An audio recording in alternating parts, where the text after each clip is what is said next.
Useful verbs in Shona.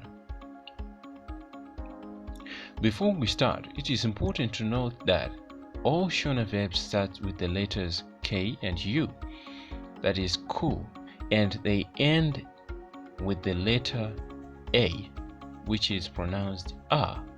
For example, kumanya, which means running, or kufamba, which means walking. So you might find out that all the Shona verbs start with the sound ku and ends with the sound ha, like kumanya, kufamba.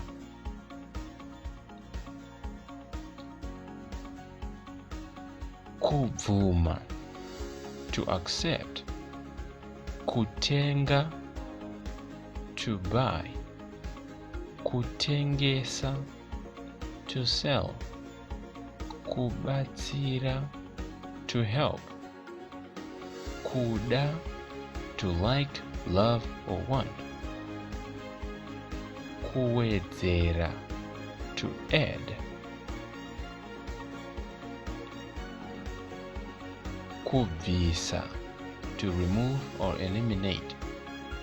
Kuenda, to go. Kuchaya runare, to call. Kuunza, to bring something or someone. Kudzidza, to learn. Kumira, to stand. Kufamba, to walk. Kusvika, to arrive. Kumirira, to wait. Kuenderera mberi, to continue. Kuimba, to sing. Kutsvaga, to look for or to find. Kusarudza, to choose. Kutanga, to start. Thank you for watching this video. Don't forget to comment and subscribe to the channel for more videos.